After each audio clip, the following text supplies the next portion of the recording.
Nicole Brennan was 32 years old, and she hadn't touched grass with bare feet in almost a decade. That might sound like a strange way to begin this story. But if you've never had something that's simple taken away from you, you don't understand what losing it does to a person. She'd been at the Ridgemont State Psychiatric Hospital in eastern Pennsylvania since she was 22 years old. 10 years. 3,652 days. Not that she was counting, but she was.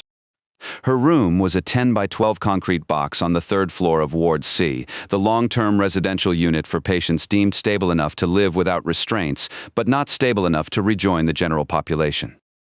The walls were painted a shade of pale green that someone in an administrative office had probably chosen from a catalog titled Calming Institutional Colors.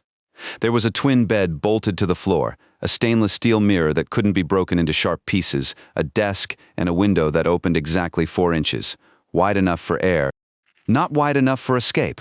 Nicole had earned that room, not easily and not quickly. When she'd first arrived at Ridgemont at 22, she'd been placed in the acute ward, full restraints, supervised meals, a cocktail of medications that made her tongue thick and her thoughts slow. She'd earned those too, in a manner of speaking. The assault conviction that put her here had involved a man named Derek Sutton, her sister Lauren's boyfriend at the time. Derek had shoved Lauren down a flight of stairs at a house party in Allentown, fracturing her wrist and splitting open her chin. Lauren had been 21 and too afraid to press charges. Nicole had been 21 and not afraid of anything. What Nicole did to Derek Sutton in the parking lot of that house party was technically classified as aggravated assault with a deadly weapon. She'd used a tire iron, she'd broken his jaw in 2 places, his right orbital socket, and 3 ribs. She'd kept hitting him after he stopped moving. Witnesses said it took 4 people to pull her off. The judge had called it a disturbing display of uncontrollable rage. The defense psychologist had called it an acute dissociative episode triggered by complex childhood trauma. The prosecution had called it attempted murder. In the end, Nicole was found not guilty by reason of insanity and committed to Ridgemont State Psychiatric Hospital for treatment and evaluation, with discharge contingent on a clinical determination that she no longer posed a danger to herself or others. That was 2014, a decade ago. In that time, Nicole had completed over 4,000 hours of therapy, both individual and group. She'd been prescribed, adjusted, weaned off, and represcribed more medications than she could remember. She'd learned the language of recovery so thoroughly that she could recite cognitive behavioral frameworks in her sleep. More importantly, she'd learned the thing that no textbook teaches and no therapist can prescribe: control. Not the kind of control that suppresses emotion, the kind that channels it, the kind that takes the fire inside you and turns it into a pilot light. Always burning, always ready but contained, disciplined, purposeful. Dr. Margaret Adler, Nicole's primary psychiatrist for the last 7 years, had written in her most recent evaluation that Nicole demonstrates exceptional emotional regulation, genuine remorse for past actions, and a sophisticated understanding of her triggers. She described Nicole as one of the most psychologically self-aware patients she had ever treated. She also wrote, in a footnote that Nicole wasn't supposed to have seen but did, that she remained uncertain whether Nicole's transformation was genuine rehabilitation or an extraordinarily sophisticated performance. Nicole had read that footnote and smiled. It was both. That was the thing nobody ever understood. You could genuinely change and still know exactly how to play the game. The two weren't mutually exclusive. Her days at Ridgemont followed a rigid schedule. Wake at 6:30, breakfast at 7:15 in the common room, group therapy at 9:00, individual session with Dr. Adler on Mondays, Wednesdays, and Fridays at 1100 zones. Lunch at noon, free time until 200, which Nicole spent reading. She consumed books the way other patients consumed television, 3 to 4 a week, mostly psychology, history, and legal thrillers. Afternoon activity at 2:00, usually art therapy or supervised exercise in the courtyard. Dinner at 5:30, evening medication at 8:00. Lights out at 10:00. Within that structure, Nicole had built herself a life. A small one, measured in library books and therapy milestones and conversations with other long-term patients who, like her, had become permanent fixtures of the institution. But a life nonetheless. She had one connection to the outside world that mattered. One thread that kept her tethered to the person she used to be, to the world beyond Ridgemont's chain-link perimeter. Her identical twin sister, Lauren. Lauren visited every other Saturday. She'd been doing it for 10 years without missing a single scheduled visit. 2 Saturdays a month, rain or shine. pregnant or postpartum, happy or heartbroken. Lauren would sign in at the front desk, submit to the bag search, walk through the metal detector, and sit across from her sister in the visitor's room for exactly 90 minutes. She brought magazines, snacks from the approved list, and stories about her life that Nicole devoured more hungrily than any novel. Lauren was everything Nicole wasn't. Soft where Nicole was sharp, quiet where Nicole was loud, accommodating where Nicole was confrontational.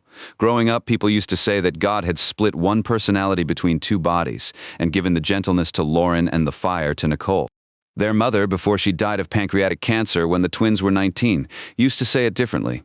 She'd say Nicole got the armor and Lauren got the heart, and they'd spend their whole lives needing each other because neither one was complete alone. Their mother had been right about a lot of things. She'd also been wrong about some things, particularly her belief that Lauren's gentle nature would protect her from the kind of people who prey on softness. It didn't. If anything, it attracted them. Lauren had married Brandon Holt in 2019, 5 years into Nicole's hospitalization. Nicole had never met him in person. She'd seen photographs. Lauren had shown her pictures on her phone during visits, swiping through carefully curated images of a tall, broad-shouldered man with sandy hair and a smile that showed too many teeth. He was 35, 3 years older than the twins, and he worked as a regional sales manager for a medical equipment distributor based in Harrisburg. His salary was around $87,000 a year, which in their part of Pennsylvania was enough to buy a 3-bedroom house in a decent neighborhood and drive a leased Chevy Tahoe. Lauren had described him the way women describe men they're trying to convince themselves about. He's really great once you get to know him. He can be so sweet when he wants to be. He just has a lot of stress from work. His family puts a lot of pressure on him. Nicole had heard every one of those sentences before, not from Lauren, but from their mother, talking about their father. Their father, Richard Brennan, had been a long-haul truck driver who drank bourbon like water and used his fists the way other men used words to make a point to end an argument, to remind everyone in the house who was in charge he'd never hit the girls he hadn't needed to. Watching him hit their mother had been education enough. Nicole had learned from those years that violence was a language and some men spoke it fluently. Lauren had learned something different. She'd learned that love looked like endurance, that a good woman stayed, that the pain was the price of the partnership. Nicole had tried to talk to Lauren about Brandon, carefully, because the visiting room at Ridgemont wasn't exactly a safe space for deep family interventions, and because pushing Lauren too hard always made her retreat further into her defenses. But Nicole had asked questions, pointed ones. Does he yell? Sometimes everyone yells. Does he control the money? He handles the finances. He's better with numbers than I am. Does he isolate you from friends? I've just been busy with Emma.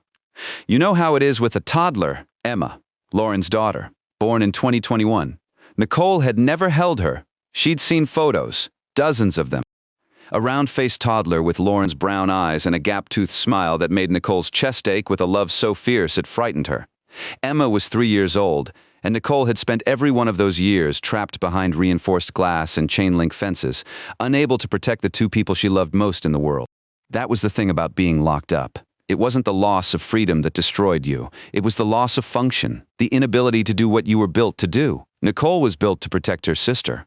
She'd known that since they were children, since the first time their father had raised his hand, and Nicole had stepped between him and Lauren without thinking, absorbing the impact with her own small body. She was the shield. Lauren was what the shield existed to protect. And now the shield was locked in a box, and Lauren was out there alone with a man whose smile showed too many teeth. Saturday, October 12th, 2024. Nicole was sitting in the visitor's room at her usual table, the one near the window with the view of the courtyard, when the door buzzed open and Lauren walked in. Nicole knew immediately. Not because of any single detail, because of all of them at once. Lauren was wearing a turtleneck in October. Not unusual for the season, but unusual for Lauren, who ran warm and preferred open necklines. She was wearing long sleeves pushed down past her wrists despite the visitor's room being kept at a consistent 74 degrees. Her makeup was heavier than usual, foundation layered thick across her jawline and under her left eye in a way that looked like concealment rather than cosmetics. She moved differently too, carefully, the way people move when something hurts and they don't want anyone to notice. She sat down across from Nicole and smiled. The smile was wrong. It was the smile of a woman who'd practiced it in the car before walking in. "Hey," Lauren said. "How are you?" Nicole didn't answer. She just looked at her sister. Really looked. The way she'd been trained to look in a decade of therapy, reading body language, identifying incongruence between expression and emotion, detecting the gap between what someone says and what their body screams. Lauren's hands were shaking. Her left eye had a faint yellow-green discoloration beneath the concealer, the last stage of a healing bruise, probably 8 to 10 days old.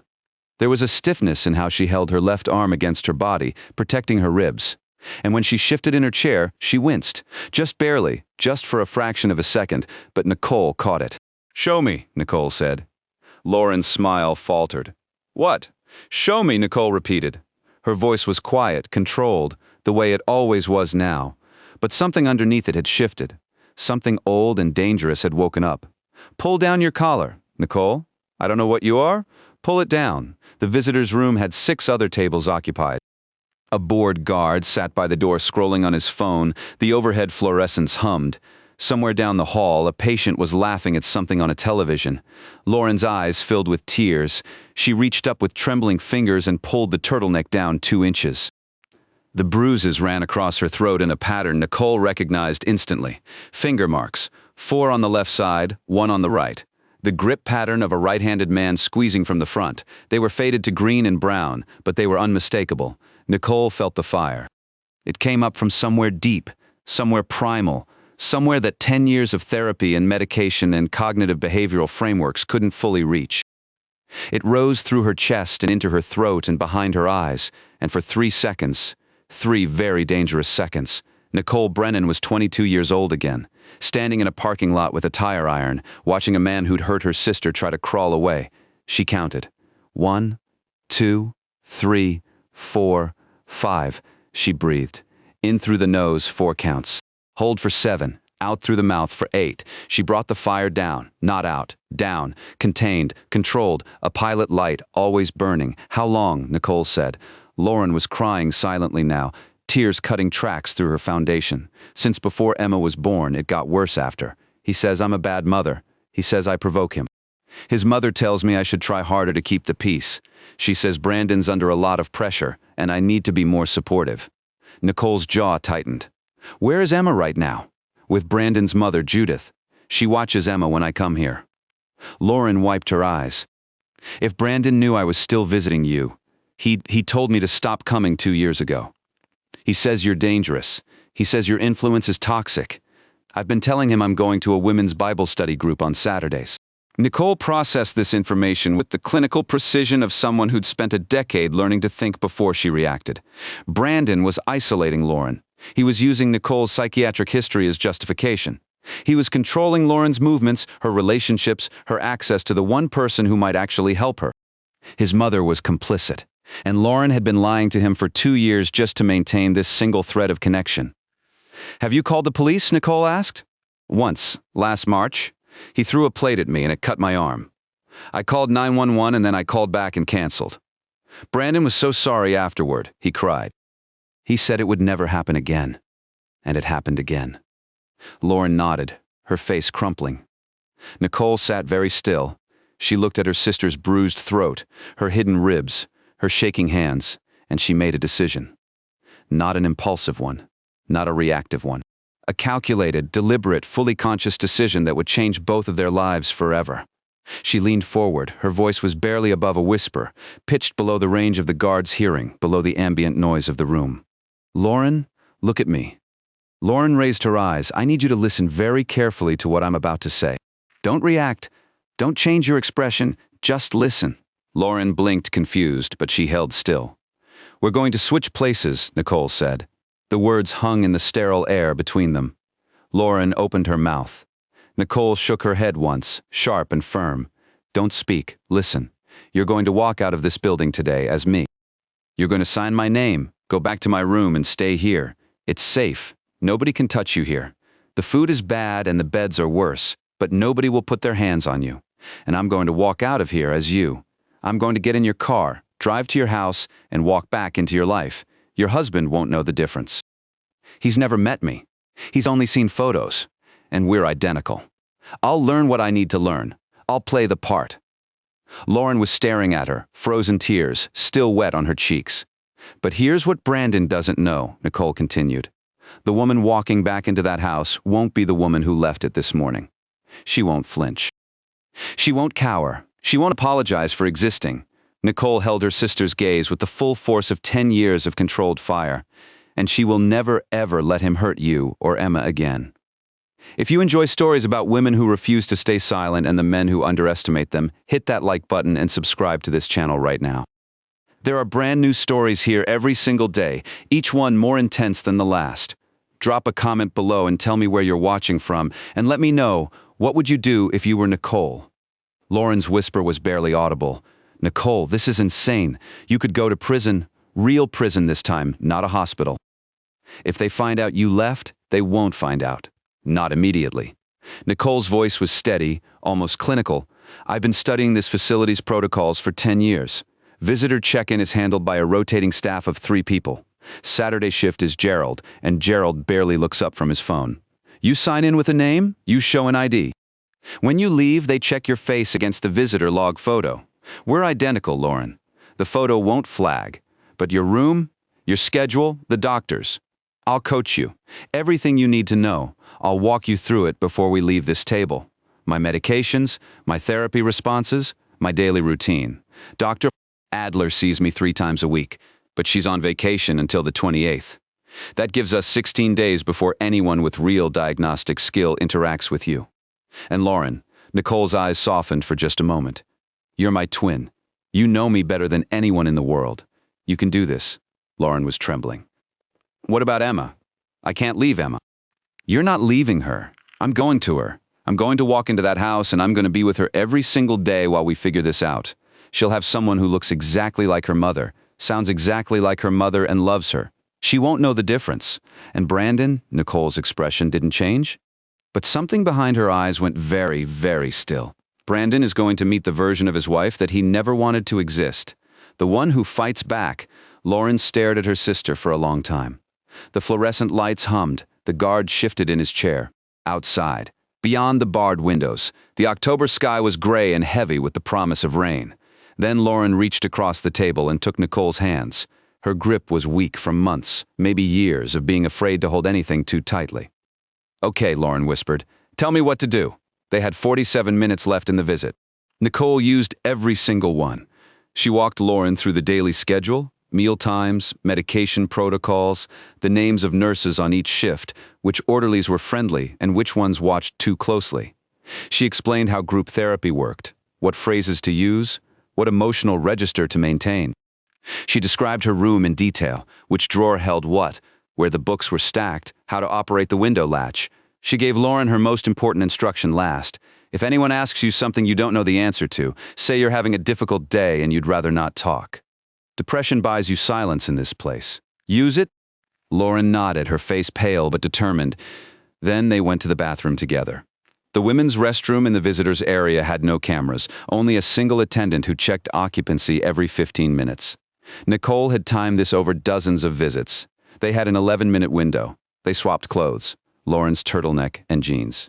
Nicole's hospital-issued gray sweatpants and white t-shirt. Nicole pulled her hair into the low ponytail Lauren always wore. Lauren let hers fall loose the way Nicole kept it. Nicole looked at herself in the stainless steel mirror. She saw Lauren looking back.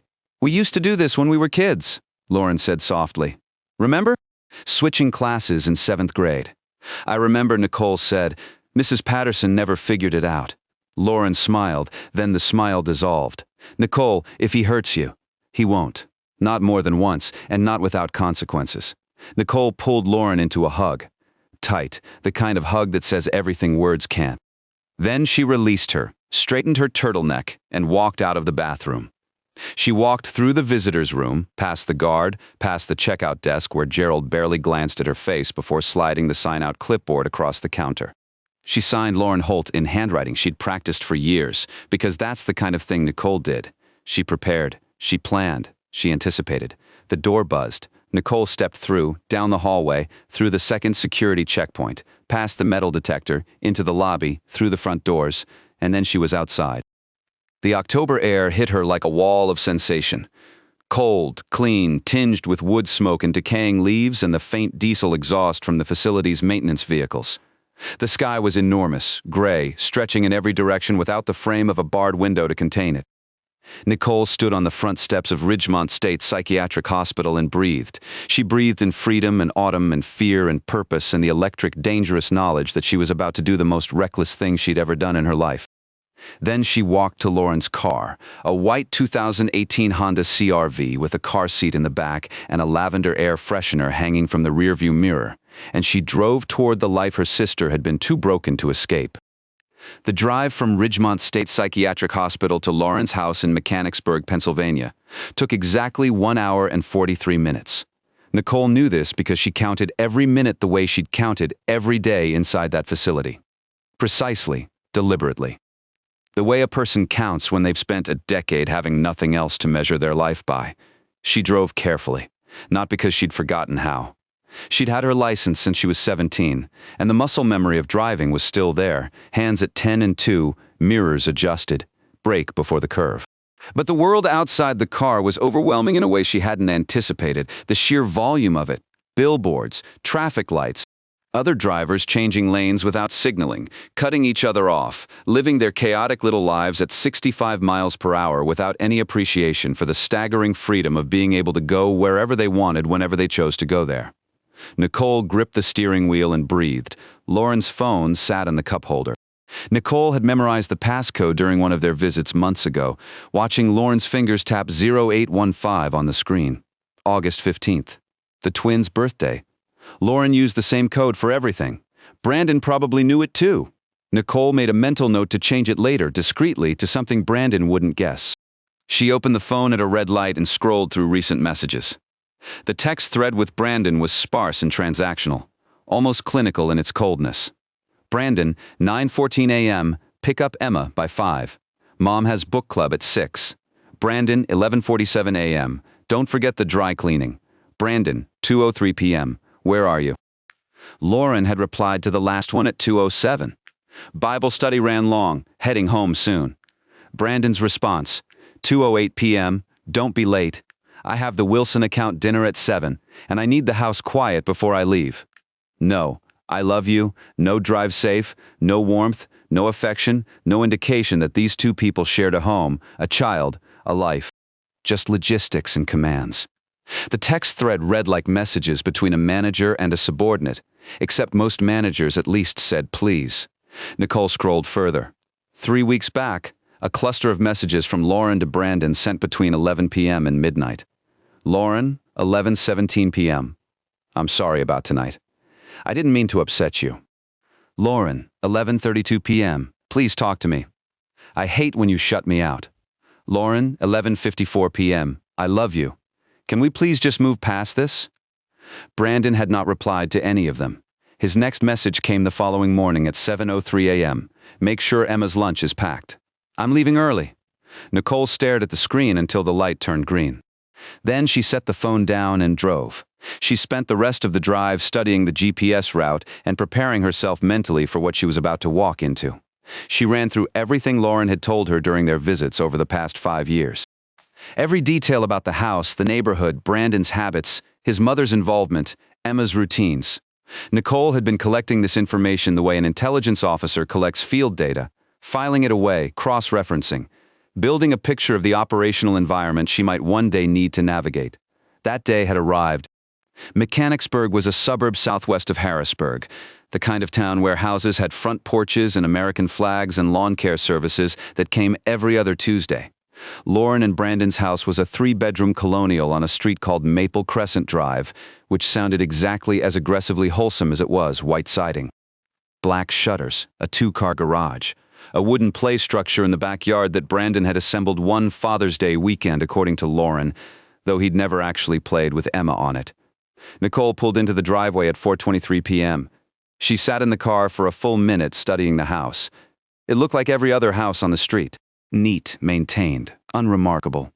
The kind of house where neighbors waved and assumed everything was fine because the lawn was mowed and the recycling bins went out on schedule.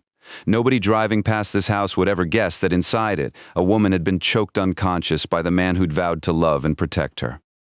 That was the thing about abuse. It didn't live in broken-down trailers or dark alleyways. It lived in three-bedroom colonials with black shutters and wooden play structures. It hid behind lawn services and school drop-offs and couples who smiled at neighborhood block parties. It thrived in normalcy, fed on silence, and grew in the exact places where people had agreed not to look too closely.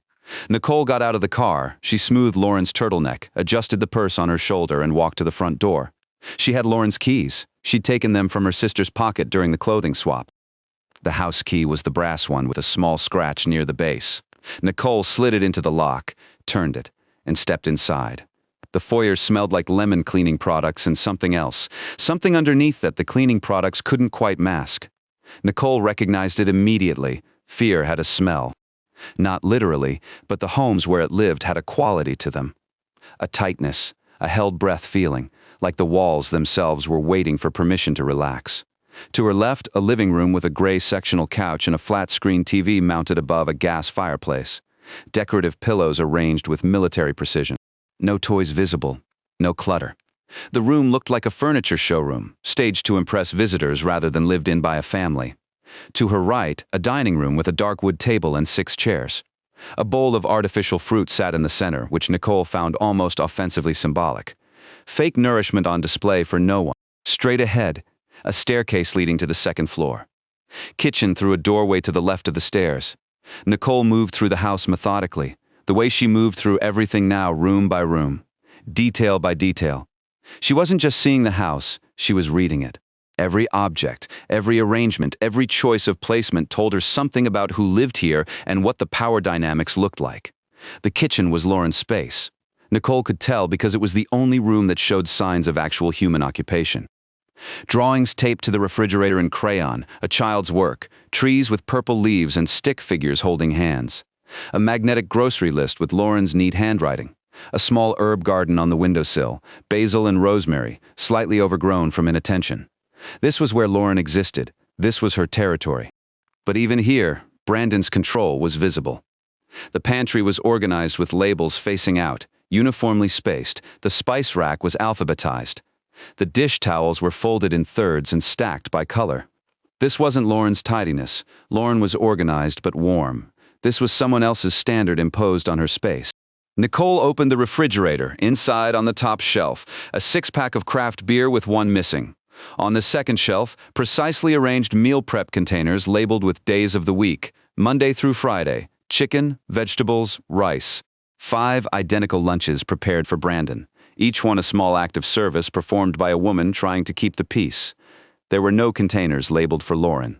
Nicole closed the refrigerator and went upstairs. The master bedroom was at the end of the hall. King bed, dark headboard, neutral bedding. Brandon's side had a nightstand with a phone charger, a sports watch, and a book on sales psychology. Lauren's side had nothing. No book, no lamp, no personal item of any kind. It was as if the person who slept there didn't exist outside of their function in the bed. Nicole opened the closet.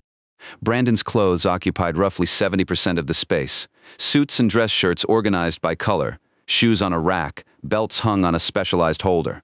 Lauren's things were compressed into the remaining 30%, pushed to the far end, folded rather than hung because there weren't enough hangers left for her. She checked the bathroom. His products lined the vanity in an organized row. Hers were under the sink, in a plastic caddy on the floor. Every room told the same story. Brandon Holt had systematically reduced his wife's physical presence in her own home to the absolute minimum. He'd claimed every space, every surface, every inch of comfort, and pushed Lauren to the margins until she was practically a ghost in her own life. Nicole had seen this before, not in textbooks or therapy sessions, but in her own childhood home. Her father had done the same thing to her mother. First, he took the closet space, then the bathroom counter, then the living room furniture arrangement, then the decisions about dinner, about weekends, about money, about who they spent time with. By the end, their mother had existed in a house that contained no evidence of her personality, her preferences, or her right to occupy space. She'd become invisible, and invisible women don't fight back because they've forgotten they're allowed to be seen. Nicole sat on the edge of the bed, Lauren sighed, and let herself feel the weight of what she'd committed to. This wasn't a weekend visit. This wasn't a temporary arrangement. She was going to live inside this marriage, sleep in this bed, cook in this kitchen, raise Lauren's daughter, and face Lauren's abuser every single day, all while pretending to be a woman whose spirit had been systematically dismantled. She could do it. She'd spent 10 years learning discipline, patience, and emotional control. She'd spent 10 years waiting. She'd been waiting for this. Her phone buzzed, a text from a contact saved as Judith. Judith, 4:31 p.m., picking Emma up at 4:45 as planned. She had a good day, barely cried at all, barely cried at all. Nicole read the message 3 times. What kind of grandmother described a 3-year-old's good day as one where she barely cried? What was happening on the days she did cry? Nicole typed back carefully, matching Lauren's texting style from the message history. Soft, grateful, small. Thank you so much, Judith. I really appreciate you watching her. I'll be ready when you get here. Judith's response was immediate. Make sure the house is tidy. Brandon mentioned it was a mess when he left this morning. Nicole looked around the spotless bedroom, a mess. Brandon had described this house, where every towel was folded in thirds and every spice jar was alphabetized, as a mess, because that was how it worked. The standards were impossible by design. You could never clean enough, cook well enough, be quiet enough, be small enough. The goalposts moved every day so that every day you failed, and every failure justified punishment. Nicole typed back, "Of course, everything is ready." She set the phone down and went to the room at the end of the hall. The one with the small wooden sign on the door that said Emma's room in hand-painted pink letters. Inside, the walls were pale yellow. A toddler bed with a railing sat against the far wall, covered in a quilt with embroidered butterflies. A bookshelf held children's books arranged by size. A white dresser. A small table with 2 chairs where a collection of crayons sat in a plastic cup. This room was different from the rest of the house. It was warmer, softer, less controlled. Lauren had fought for this space. Nicole realized this was the one room where Lauren had been allowed to create something that reflected love instead of fear. Maybe because Brandon didn't care about a child's room, maybe because even he understood that a 3-year-old needed color and warmth. Or maybe because this was the one territory Lauren had defended with whatever strength she had left. Nicole picked up a stuffed rabbit from the bed. It was gray and well-loved, one ear slightly darker than the other from being held. She pressed it to her face and breathed in. It smelled like baby shampoo and something sweet, something that was simply Emma. Nicole's eyes burned.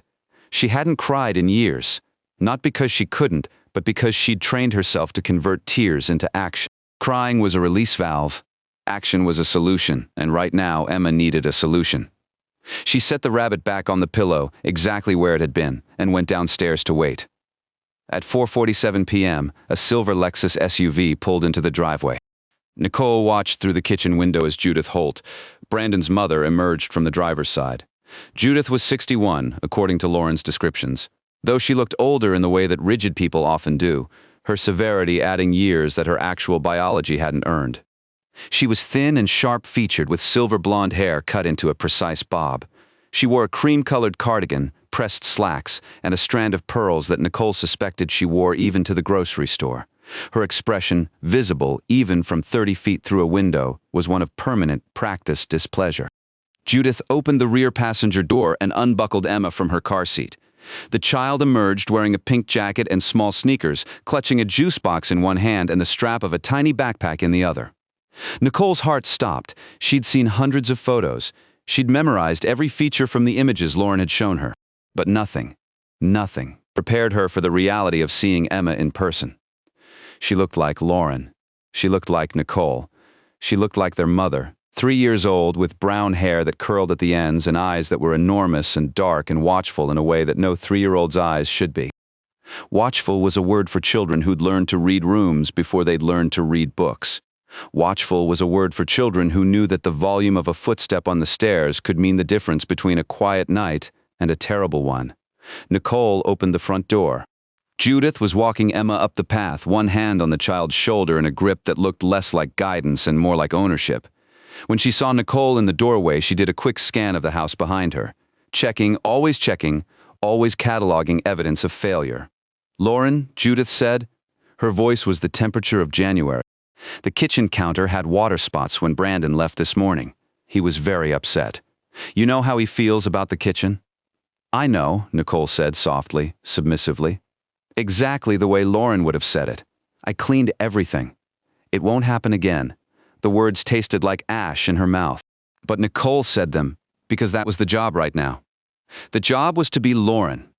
The job was to be invisible, compliant, and small until she understood the full architecture of this family's dysfunction and could begin dismantling it from the inside. Judith gave a curt nod, clearly unsatisfied but unwilling to escalate without Brandon present to validate her complaints. She released Emma's shoulder. She ate her lunch, Judith said. Most of it. She was difficult about the carrots again. You need to be firmer with her about vegetables, Lauren. Children need structure and discipline. If you let her refuse food now, she'll grow up thinking she can refuse anything. Nicole bit the inside of her cheek hard enough to taste copper. You're right, she said. I'll work on it. Emma had been standing between them, silent, her dark eyes moving back and forth between the two women. She hadn't said a word. She hadn't run to her mother. She hadn't smiled or reached out or done any of the things that 3-year-olds typically do when their parent appears at the end of a day. She was watching, reading the room, measuring the emotional temperature before she decided whether it was safe to react. Nicole felt the fire stir. She brought it down. She knelt on the front steps, bringing herself to Emma's eye level. "Hi, sweet girl," she said, and her voice, which had been performing Lauren's submissiveness for the past 2 minutes, softened into something entirely real. "Did you have a good day?" Emma looked at her, really looked at her, with those enormous ancient eyes. Something in the child's expression shifted. Not recognition exactly, more like confusion, a subtle awareness that something was different, though she couldn't identify what. Then Emma nodded once, small and careful. "Good day," she said. Her voice was barely a whisper. Nicole smiled. "I'm glad. Do you want to go inside and play for a while?" Emma glanced at Judith, checking. Judith gave a dismissive wave, already turning back toward her car. "Bedtime by 7:30, Judith said over her shoulder. "And Lauren, Brandon will be home by 9. He said to have his dinner plated and his clothes laid out for tomorrow. He has the regional meeting in the morning. Navy suit, white shirt, the blue tie with the small pattern." "Got it," Nicole said. "Thank you again, Judith." Judith didn't respond. She got in her Lexus and backed out of the driveway without looking back. Nicole watched her go. Then she looked down at Emma, who was still standing on the front steps, clutching her juice box, watching Nicole with that unsettling, patient stillness. "Okay, little one," Nicole said. She held out her hand. "Let's go inside. You can show me your favorite toys." Emma looked at Nicole's outstretched hand for a long moment. Then, slowly, tentatively, like a wild animal approaching food it wasn't sure was safe, she reached out and took it.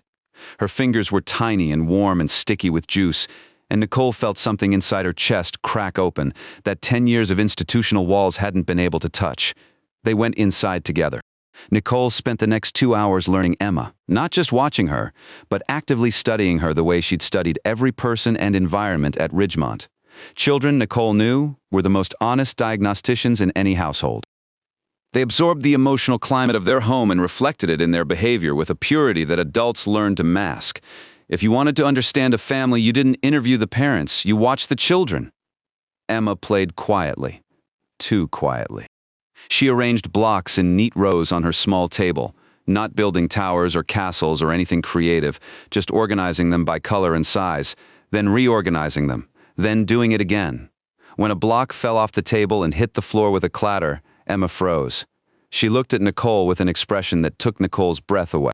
It was an apology, a preemptive, reflexive apology for making noise. Emma was 3 years old, and she had already learned that unexpected sounds were dangerous. "It's okay," Nicole said gently. "Blocks fall sometimes." "That's what they do." Emma stared at her, clearly processing this information as new and potentially unreliable data. Then she picked up the block, placed it carefully back on the table, and continued organizing in silence. Nicole sat in the small chair beside her and pretended to organize her own row of blocks while her mind cataloged everything. Emma didn't sing or hum while she played. She didn't narrate her actions the way most toddlers did, the running commentary of "look at this" and "what's this" and "watch me" that was standard developmental behavior. She didn't ask Nicole to play with her. She didn't seek physical affection. She didn't make requests or express preferences. She existed in a state of quiet compliance that was absolutely devastating to witness because Nicole recognized it. She'd seen it in the mirror when she was 4 years old, sitting on the floor of her childhood bedroom, building block towers in silence while her father screamed at her mother downstairs. Emma was surviving the same way Lauren had survived, the same way their mother had survived, by becoming small, by becoming quiet, by asking for nothing and expecting less. By learning before she could even spell her own name that the safest way to exist in this house was to not be noticed at all. Nicole placed a red block next to Emma's row. Emma looked at it, then at Nicole, then carefully adjusted it so it aligned perfectly with the others. Nicole leaned close. "You know what?" she whispered. "Sometimes it's okay if they're not perfect. Sometimes blocks can just be wherever they want to be." Emma blinked. She looked at the row. Then, so slowly it was almost imperceptible, she nudged one block a quarter inch out of line. She looked at Nicole again. Testing, waiting for correction. "That looks great," Nicole said. "I like that one right there." Something moved across Emma's face. Not a smile, not yet, but the distant possibility of one, a loosening. A fractional release of tension in a body that should never have been carrying tension in the first place. Nicole wanted to burn this house to the ground. Instead, she made macaroni and cheese for dinner, because she'd found a box of it in the pantry, and Lauren had mentioned in a visit once that it was Emma's favorite. She let Emma stir the pot, holding the spoon together. She let Emma choose which bowl she wanted, the purple one with stars, and didn't correct her when she spilled milk on the counter. They ate together at the kitchen table. Emma managed 4 bites and then looked at Nicole with apprehension, clearly expecting to be told to finish everything on her plate. "You did great," Nicole said. "If you're full, you're full. We can save the rest." Emma's eyes widened. This was clearly a novel concept. At 7:15, Nicole carried Emma upstairs, helped her brush her teeth with a small pink toothbrush, changed her into pajamas covered in tiny elephants, and laid her in the toddler bed with the butterfly quilt and the gray rabbit. "Story?" Emma asked. The word came out hopeful and hesitant, as if she'd asked before and been told no. Nicole sat on the edge of the bed and pulled a book from the shelf. Goodnight Moon, a book she and Lauren had loved as children. One their mother used to read with the voices and the pauses and the rhythm that turned bedtime into a ritual of safety. She read it slowly. She did the voices. She paused on the pages the way her mother used to, letting Emma look at the pictures as long as she wanted. When she finished, Emma was almost asleep. Her eyes were heavy-lidded, one small hand wrapped around the rabbit's ear. "Night-night," Emma murmured. "Night-night, sweet girl," Nicole whispered. "You're safe, I promise." She sat beside the bed until Emma's breathing evened out into the slow rhythm of deep sleep. Then she stood, turned on the night light shaped like a crescent moon, and pulled the door almost closed, leaving a 2-inch gap so the hallway light would be visible from the bed. Then Nicole went downstairs and prepared for Brandon. She plated his dinner, chicken from the meal prep containers, reheated, and arranged the way Lauren had described. He liked it. Protein on the left, vegetables on the right, nothing touching. She laid out his navy suit, white shirt, and the blue tie with the small pattern on the bed. She wiped down every surface in the kitchen until there wasn't a water spot or a crumb or a single piece of evidence that a human being had recently prepared food there. Then she sat in the living room with the lights dimmed and waited. At 8:53 p.m., the garage door rumbled open. Nicole felt the fire. She counted. She breathed. She brought it down. The door from the garage opened and closed, heavy footsteps on the tile, the sound of keys being dropped into a bowl near the entryway, the click of dress shoes on hardwood. Brandon Holt walked into the living room, and Nicole saw him for the first time in the flesh. He was exactly what she'd expected, and somehow worse. 6'1", 210 pounds, the kind of build that had been athletic in college and was now maintained by a gym membership he used 4 times a week, not for health, but for the image of physical superiority. Sandy hair cut short. A square jaw set in an expression of permanent mild irritation, as if the world consistently failed to meet his standards. His eyes were the problem. Nicole had looked into the eyes of violent men before, her father's, Derek Sutton's, dozens of patients at Ridgemont who'd committed acts of brutality and spent years trying to understand why. Brandon's eyes were different. They weren't wild or chaotic or full of uncontrollable rage. They were flat, calculating, the eyes of a man who hurt people not because he lost control but because he enjoyed the control that hurting people gave him. He glanced at Nicole. Through her, really. "The way you look at a piece of furniture you've seen 1,000 times. House looks better," he said. His voice was deep and clipped. "Judith said it was a disaster this morning. I cleaned everything," Nicole said quietly. "Your dinner is plated, suit is laid out." "Good." He walked past her into the kitchen without another word. She heard him open the refrigerator, grab a beer, pop the cap. He ate standing at the counter, not sitting at the table. He didn't offer to share. He didn't ask about her day. He didn't ask about Emma. When he finished, he put his plate in the sink. Not the dishwasher, the sink, for Nicole, Lauren, someone to handle. "I'll be upstairs," he said. "Don't come up until I'm asleep. I've got the regional meeting at 7:30 and I need actual rest tonight." "Okay," Nicole said. "And, Lauren," she looked at him. "My mother said you were late picking Emma up today. She waited 15 extra minutes. That's disrespectful of her time. Don't let it happen again." "I won't," Nicole said. "I'm sorry." Brandon stared at her for a moment. That flat, assessing stare, looking for something, some sign of defiance, some flicker of pushback that would justify escalation. Nicole gave him nothing. Her face was empty. Compliant. The face of a woman who had been beaten into submission so thoroughly that she no longer had opinions worth expressing. Brandon nodded, apparently satisfied with what he saw, and went upstairs. Nicole stood in the kitchen listening to his footsteps on the stairs, the creak of the bedroom door, the muffled sounds of him undressing and getting into bed. She waited 20 minutes.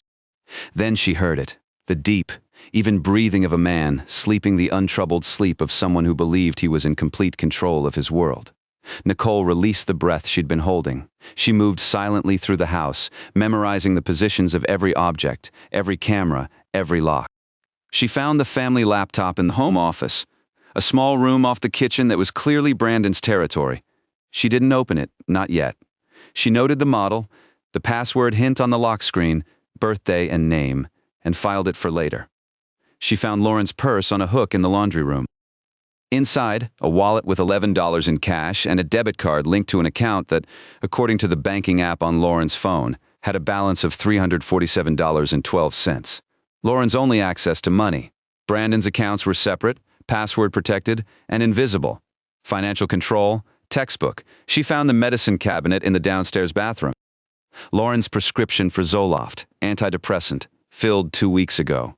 Brandon's supplements, protein powder, creatine, testosterone boosters, no medications, no therapy. Because in Brandon's mind, he wasn't the one with the problem. At 11:30 p.m., Nicole made herself a cup of tea and sat at the kitchen table in the dark. The house was silent.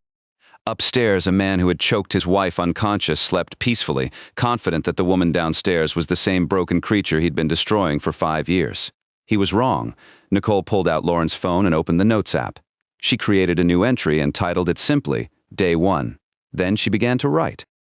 She documented everything she'd observed, the house layout, Brandon's behavior, Judith's complicity, Emma's developmental red flags, the financial control, the spatial domination, the atmospheric oppression that permeated every room like carbon monoxide, colorless and odorless and lethal if you stayed long enough.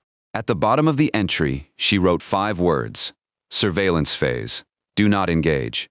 Nicole locked the phone, washed her teacup, dried it, placed it back in the cabinet. She turned off the kitchen light and stood in the darkness of a house that hummed with quiet menace. Then she climbed the stairs, slipped into the master bedroom and laid down on Lauren's side of the bed. The side with no nightstand, no lamp, no personal belongings. The side that said you exist here only because I allow it. Brandon's breathing was slow and heavy beside her. The room smelled like his cologne and the faint chemical tang of his protein supplements. Nicole lay on her back, eyes open in the dark, and stared at the ceiling. She woke at 5:47 a.m. to the sound of Brandon's alarm, a sharp, aggressive beeping that cut through the darkness like a blade. She kept her eyes closed and her breathing slow and measured while he moved through the room, dressing in the dark with the practiced efficiency of a man who expected silence from the body beside him. He didn't say good morning. He didn't touch her. He didn't acknowledge her existence at all. He put on the navy suit, the white shirt, the blue tie with the small pattern, and he walked out of the bedroom. His footsteps descended the stairs. The coffee machine gurgled to life. Cabinet doors opened and closed. The front door opened at 6:14 a.m.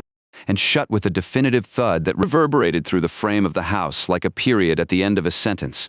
The garage door rumbled. An engine started. The Chevy Tahoe backed out of the driveway. And then silence. Nicole opened her eyes. She lay still for another 30 seconds, listening. The house settled around her, relaxing into the absence of its primary occupant the way a body relaxes when a hand is finally removed from its throat. The refrigerator hummed, a bird sang outside the bedroom window. Down the hall, Emma stirred but didn't wake. Nicole sat up and assessed. Day 2. Surveillance phase still active. Do not engage. She had made that rule for a reason.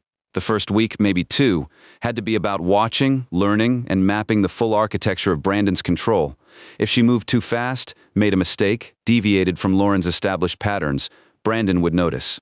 And if Brandon noticed something was different, the consequences wouldn't fall on Nicole. They'd fall on Lauren, wherever she was, and on Emma, who was right down the hall. Patience, discipline, precision. Nicole had spent 10 years practicing exactly this. She got out of bed and went through Lauren's morning routine, reconstructed from years of conversations and the physical evidence of the house. Coffee first, the cheap stuff in the canister, not Brandon's single-origin beans in the sealed bag. Those were his. Everything in this house had invisible ownership tags. You learned them or you suffered for the mistake. She checked Lauren's phone. A text from Brandon sent at 6:21 a.m. kitchen counter had a smudge. Handle it. Nicole walked to the kitchen. She inspected every inch of the counter. She found it, a faint watermark near the faucet, the kind of imperfection visible only if you were actively searching for reasons to criticize. She wiped it, photographed the counter before and after with Lauren's phone, and saved both images in the Notes app under day 2. Documentation. Everything documented, every unreasonable demand, every impossible standard, every piece of evidence that this household operated not on partnership, but on a system of surveillance and punishment designed to keep one person perpetually failing and perpetually apologizing. Nicole texted back, "Done. Sorry about that. Hope your meeting goes well." She hated every word. But the performance had to be flawless. Emma woke at 6:45. Nicole heard the soft pad of small feet in the hallway, then silence. She waited. Emma didn't call out, didn't cry, didn't come downstairs. She simply stood in the hallway waiting for permission to exist in the morning. Nicole went upstairs and found her standing outside her bedroom door in her elephant pajamas, the gray rabbit hanging from one hand, her expression a careful blank. "Good morning, sunshine," Nicole said, kneeling down. "Did you sleep okay?" Emma nodded, one small nod. Economical. A child who had learned that words were currency best saved for when they were demanded. "Are you hungry?" Another nod. "What sounds good?" Pancakes. Something flickered in Emma's eyes. Surprise, as if the concept of being asked what she wanted for breakfast was foreign. "Pancakes?" Emma repeated, testing the word like it might be a trap. "Pancakes," Nicole confirmed, "with syrup. And if you want, we can put blueberries on top." Emma stared at her for a long moment. Then, for the first time since Nicole had met her, the corners of her mouth moved upward. Not a full smile, a quarter smile, the beginning of one. The possibility that a smile might someday be safe enough to complete. It was the most beautiful thing Nicole had seen in 10 years. They made pancakes together. Nicole let Emma pour ingredients, stir the batter, watch the bubbles form on the surface before Nicole flipped them. She let Emma eat with her fingers when the fork proved frustrating. She let her have 3 pancakes and didn't comment on the syrup that ended up on her chin, her pajamas, and somehow in her hair. When they finished, Emma looked at the mess on the table and her face immediately clouded with worry. "It's okay," Nicole said. "Messes clean up. That's what they're for." She cleaned the kitchen until it was spotless, because Brandon would check when he got home, because Judith might stop by unannounced, because the performance required perfection. But she let Emma see that the mess itself was not a crisis, that spilled syrup was not a sin, that a dirty counter was a problem with a solution, not a failure with a punishment. Small lessons, tiny seeds planted in soil that had been salted by years of fear. Nicole spent the morning with Emma, playing in the backyard because the October air was crisp and clean and Emma needed sunlight and space. She watched the child navigate the play structure that Brandon had built, but never used. Emma climbed carefully, testing each rung before committing her weight, moving with the excessive caution of a child who had learned that falling down would be met not with comfort, but with criticism. "She doesn't get hurt," Lauren had once told Nicole during a visit. "Brandon can't stand it when she cries. He says it's manipulative. He says she does it for attention. She's 3, Nicole had replied, barely controlling her voice. That's literally what crying is at 3 years old, a request for attention from the people who are supposed to give it." At 10:30, Nicole's phone rang. Judith. She answered with Lauren's soft, accommodating voice. "Hello, Judith? Lauren? I'm coming by at noon to drop off some of Brandon's dry cleaning. Make sure the house is presentable. I noticed last time that the baseboards in the hallway were dusty. Baseboards reflect on the entire household, Lauren." A wife who can't maintain baseboards can't maintain anything. Nicole gripped the phone so hard the case creaked. "Of course," she said. "I'll take care of it right away." She hung up and spent the next 90 minutes cleaning baseboards on her hands and knees, while Emma colored at the kitchen table.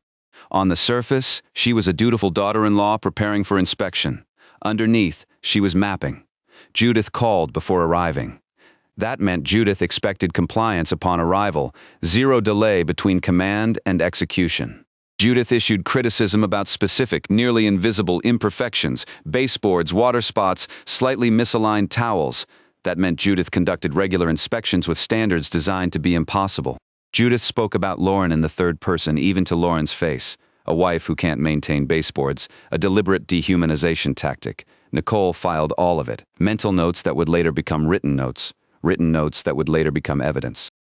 Judith arrived at 12:07, 7 minutes late by her own timeline, which Nicole noted as a power play. Making someone wait was a way of establishing that your time mattered more than theirs. Judith walked in without knocking, carrying 3 suits and dry cleaning bags and an expression of preemptive disapproval. She did a visual sweep of the house. Kitchen, living room, hallway. Her eyes moved to the baseboards. Nicole had cleaned them until the wood shone. Judith said nothing, which was apparently the highest form of approval available. Emma was sitting in the living room, coloring quietly. "Emma," Judith said, not warmly. "Come give Grandma a hug."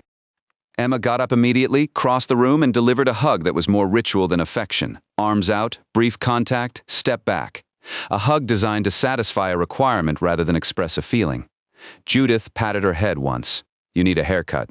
Lauren, schedule her a haircut this week. She's starting to look unkempt." Nicole looked at Emma's soft brown curls, the same curls she and Lauren had as children, the same curls their mother had never cut, because she said they were like little rivers that went wherever they wanted, and that was beautiful. "I'll make an appointment," Nicole said. She would not be making an appointment. Judith hung the dry cleaning in the master bedroom closet and then sat at the kitchen table, where she proceeded to drink coffee that Nicole prepared and deliver a 20-minute monologue about Brandon's regional meeting, Brandon's career prospects, Brandon's dietary needs for the coming week, and Brandon's displeasure about something Lauren had apparently said at a family dinner 3 weeks ago that Judith described as embarrassing and inappropriate. Nicole listened to every word. She noted names, dates, events, and most importantly, the family structure. Judith Holt was not just Brandon's mother. She was his handler, his scheduler, his enforcer. She managed his home life the way a campaign manager manages a politician, ensuring that everything in Brandon's domestic sphere was optimized for his comfort and success. Lauren was not a daughter-in-law to Judith. Lauren was staff, underperforming staff at that. Brandon's father, Richard Holt, was mentioned only once in passing, as Richard thinks Brandon should push for the regional director position this quarter. Richard was apparently a retired manufacturing executive who played golf 3 times a week and involved himself in his son's life primarily through strategic career advice delivered at Sunday dinners. There was also a brother, Greg Holt, 2 years younger than Brandon, a real estate attorney in Harrisburg. Judith mentioned him in the context of legal matters. Greg says the property tax assessment can be challenged if we file before December. Nicole stored this: a real estate attorney in the family meant legal resources available to Brandon. It also meant potential access to property records, court filings, and other legal mechanisms that could be used against Lauren in a divorce. This wasn't just an abusive husband. This was an abusive system, a family infrastructure built to support, enable, and protect Brandon's behavior. Lauren hadn't just been fighting one man.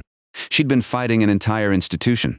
Nicole had grown up watching her mother fight a single abuser with no support system. Her mother had lost. Lauren was fighting an abuser with a full team behind him. She never stood a chance alone. But Lauren wasn't alone anymore. After Judith left, Nicole put Emma down for a nap and sat at the kitchen table with Lauren's phone. She opened the Notes app and created a new document titled Household Structure.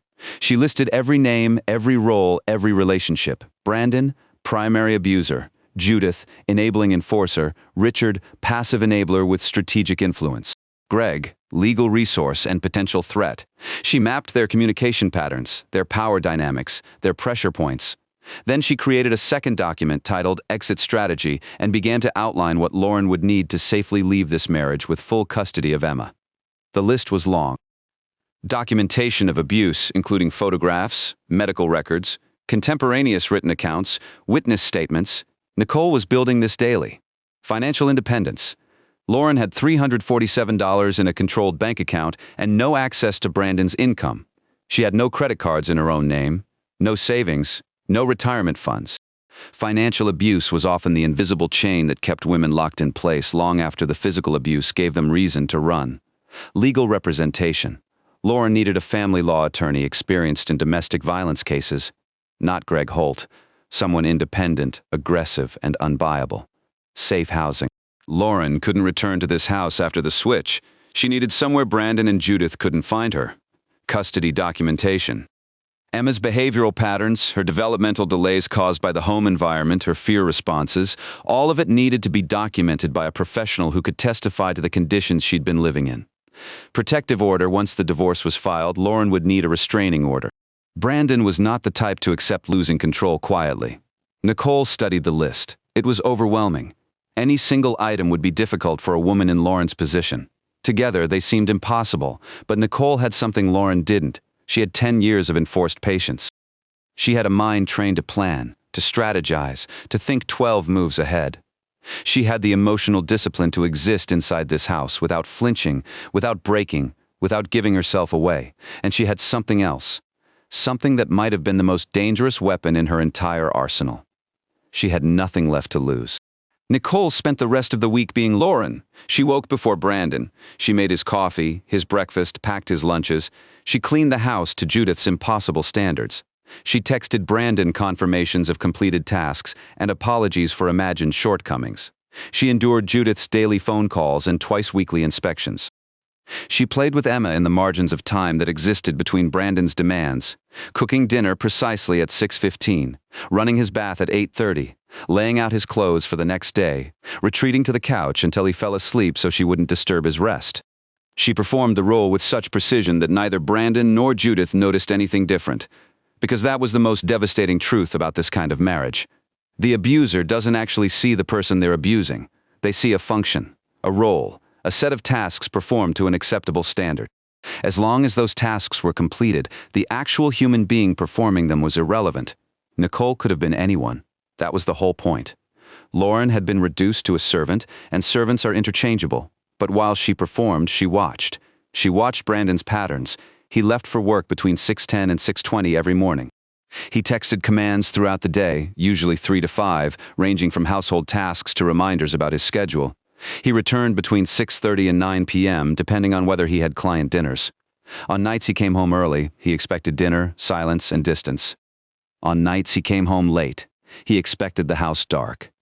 Emma asleep, and Lauren either in bed or invisible.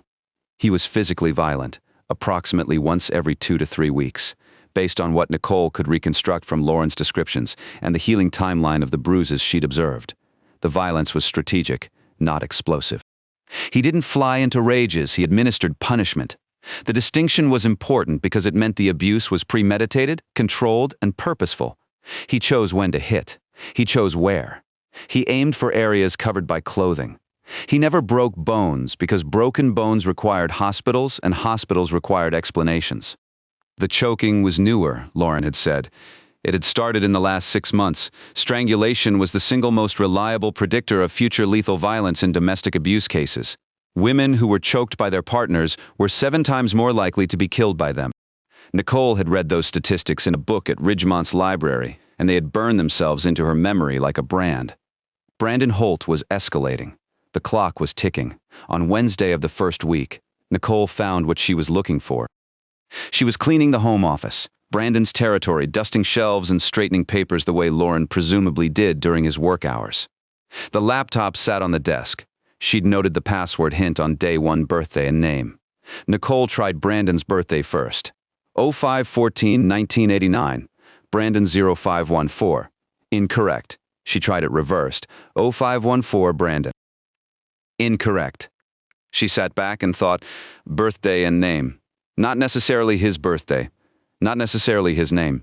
She tried Emma's birthday, 03/22/2021. Emma 0322. The laptop unlocked. Nicole stared at the screen. He'd used his daughter's birthday and name as his password, not out of love, but because it was easy to remember, and because he never imagined anyone in his household would dare access his computer. His security wasn't technological. It was psychological. The password wasn't a lock. It was a boundary. And in this house, boundaries set by Brandon were not crossed. Nicole crossed it. She moved quickly and carefully, aware that she might have limited time and that she needed to leave no trace of her access.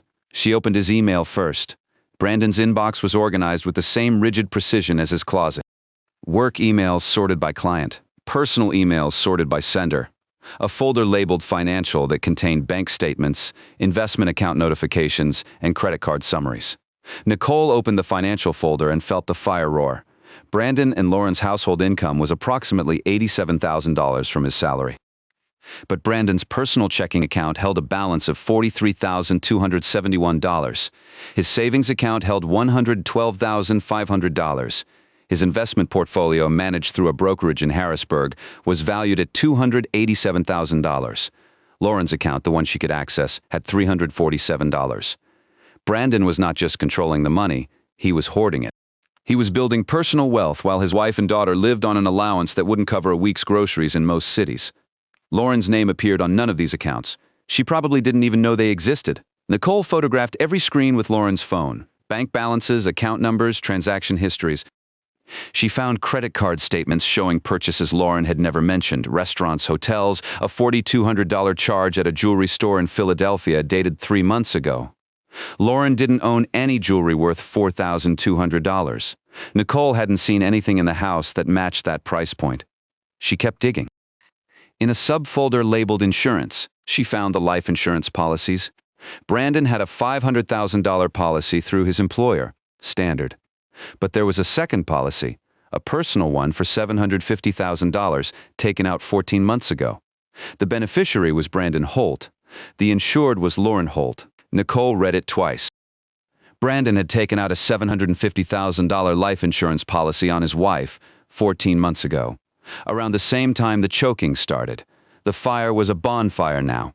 Nicole could feel it in her chest, in her temples, behind her eyes. Every instinct she possessed was screaming. She photographed the policy. Every page. Then she closed the folder and kept searching. In his personal email, she found a thread with someone named Megan Forsyth. The messages spanned 4 months. They started professional, client discussions about product orders and delivery schedules. Then they became personal. Then they became explicit. Brandon Holt was having an affair. Nicole read the messages with the detachment of someone cataloging evidence, which is exactly what she was doing. Megan Forsyth was apparently a hospital purchasing manager based in Lancaster, 29 years old based on context clues in the messages, and completely unaware that Brandon was married. He'd told her he was divorced. He'd told her his ex-wife was mentally unstable and had lost custody of their daughter. He'd told her he was a devoted single father rebuilding his life. The irony was so thick Nicole could taste it. She photographed the entire thread. 47 messages spanning 4 months of lies, infidelity, and the construction of an alternative identity that Brandon had built to deceive yet another woman. Then Nicole checked his browsing history. What she found there turned the fire cold. 3 searches from the past month. How long before life insurance pays out after death? Accidental death versus natural causes insurance claim. Can a spouse collect life insurance if police investigate? Nicole closed the laptop. She sat perfectly still for a very long time. The house was silent. Emma was napping.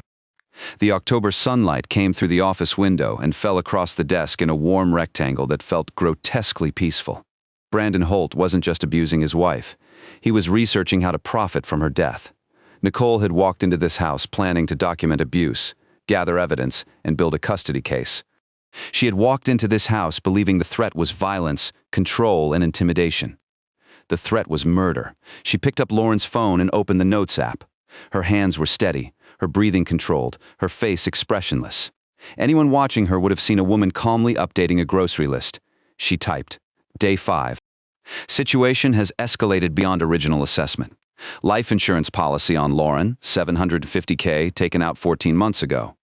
Internet search history indicates research into insurance payouts following spousal death. This is no longer a domestic abuse case. This is a premeditated threat to Lauren's life. Timeline must accelerate. Exit strategy must include criminal referral. New priority, get Emma out Get evidence to authorities. Ensure Brandon cannot access Lauren when the switch is reversed. Do not engage, do not confront, do not deviate from role, but move faster. Nicole saved the note, locked the phone, and cleaned the office until every surface gleamed. Then she went upstairs to wake Emma from her nap, because a 3-year-old needed a snack and fresh air and the steadying presence of someone who loved her. And because Nicole needed to hold something soft and alive and worth protecting while she recalculated every assumption she'd walked into this house with. The plan had changed. The stakes were no longer custody and divorce. The stakes were life and death. And Nicole had roughly 11 days before Dr. Adler returned from vacation, and the switch became exponentially harder to maintain. Nicole spent the next 6 days operating on 2 tracks simultaneously. On the surface, she was Lauren. Quiet, compliant, invisible Lauren, who cleaned the baseboards and packed the lunches and apologized for infractions that existed only in Brandon's imagination. She woke before him and went to sleep after him and occupied the negative space of his life like a shadow that knew its place. Underneath, she was building a bomb. Not the kind that explodes with fire and shrapnel. The kind that explodes with truth. Thursday morning of the 2nd week, day 8. Nicole waited until Brandon left for work, and Judith confirmed she wouldn't be visiting until Saturday. Then she buckled Emma into her car seat, drove to a public library in Camp Hill, 22 minutes from the house, and used one of their computer terminals to create a new email address that couldn't be traced to any device Brandon monitored. She sat in a plastic chair in the quiet reference section with Emma on her lap, coloring on scrap paper, and she composed the most important email of her life. It was addressed to 3 recipients.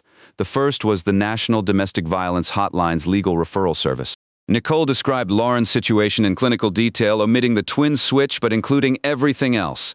The physical abuse, the financial control, the isolation, the escalation to strangulation, the life insurance policy, the internet search history.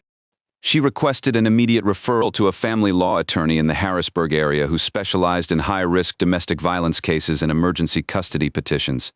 The second email went to a woman named Detective Sandra Reyes at the Mechanicsburg Police Department. Nicole had found her name through a search of local news articles covering domestic violence cases in Cumberland County. Reyes had been quoted in 3 separate articles over the past 2 years, always saying the right things, always emphasizing victim safety and evidence-based prosecution. Nicole didn't trust cops as a category. But she trusted patterns, and Reyes's patterns suggested someone who took these cases seriously. The email to Reyes was more specific.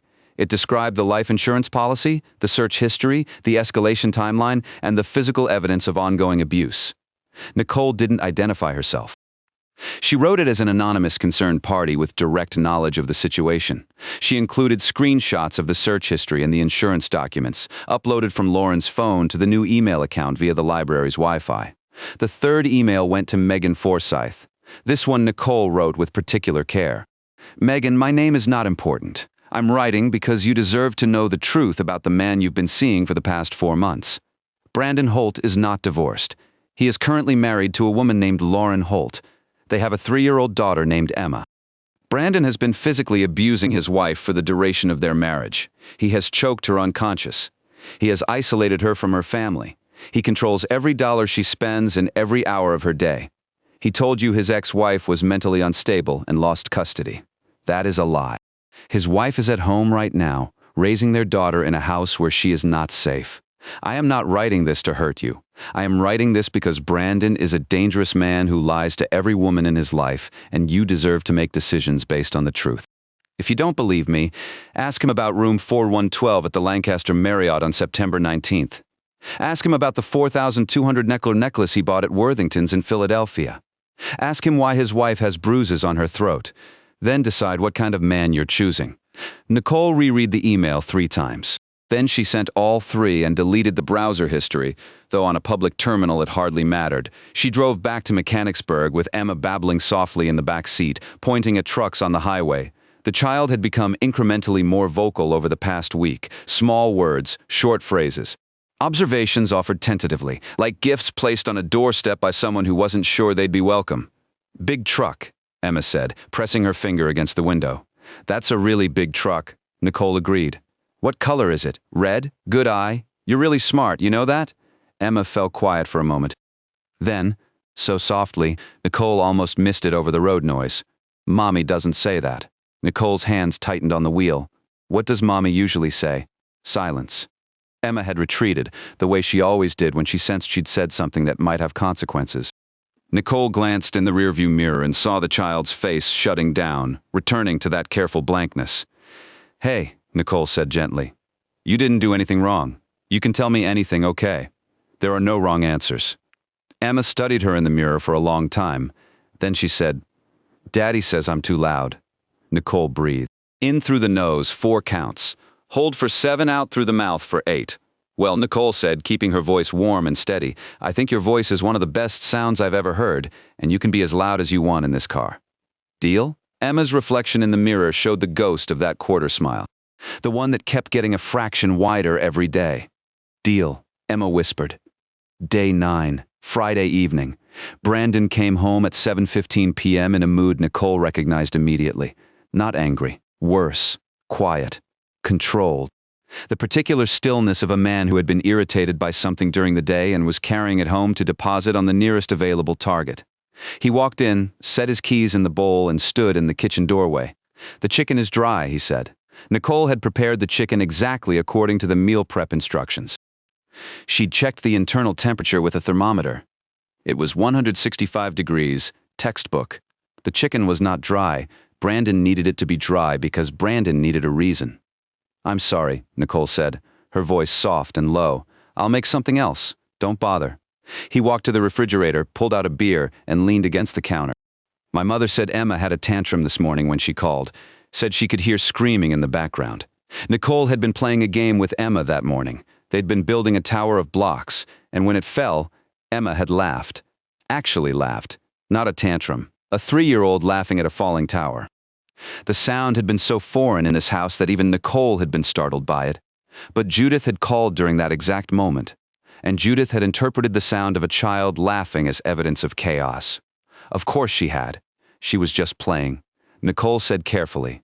The blocks fell and she thought it was funny. Brandon's expression didn't change. My mother said it sounded like you'd lost control. She said you need to manage Emma better. Lauren, she's 3. She should be past the screaming phase by now. Nicole bit the inside of her cheek until she tasted blood. The fire was very close to the surface tonight. She could feel it pressing against the inside of her ribs like a living thing. You're right, she said. I'll be more careful. Brandon stared at her. That flat, calculating stare. He was looking for something. A flinch, a flash of defiance, something that would justify what was building behind his eyes. Nicole gave him nothing. She'd been giving men like Brandon nothing for 10 years. Dr. Adler called it de-escalation. Nicole called it strategic submission. You gave the predator nothing to grip, no reaction, no emotion, no resistance. You became water. You flowed around the obstacle until you found the crack. Brandon set down his beer. Come here, he said. Nicole's pulse spiked. She controlled it. She walked toward him. 3 steps, close enough that he could reach her. Close enough that the smell of his cologne filled her nostrils and the heat of his body radiated across the 2 feet of space between them. He reached out and gripped her chin. Not hard enough to bruise, just hard enough to control. He turned her face toward him, forcing eye contact. You've been different this week, he said. His voice was quiet. Conversational. Curious almost. The way a scientist is curious about a specimen under a microscope. Nicole's blood turned to ice water. Different how? She kept her voice steady. Confused. Lauren's voice. I don't know. Brandon's thumb pressed against her jawline. Something's off. You're quieter. You're doing everything I ask without arguing. You made pancakes for Emma on Monday. You never make pancakes. The pancakes. A mistake. A deviation from Lauren's routine that Nicole hadn't anticipated would register with a man who didn't eat breakfast at home and barely acknowledged his daughter's existence. But Brandon noticed. Not because he cared about Emma's breakfast, because he cataloged his wife's behavior the way a warden catalogs an inmate's movements. Any deviation from pattern was a potential threat. I just wanted to do something nice for her, Nicole said. She kept her eyes down. Submissive, none threatening. I'm trying harder, like you and Judith said, to be a better mother, a better wife. Brandon studied her for a long moment, his grip on her chin tightened by a fraction. Then he released her and stepped back. Good, he said. Keep trying.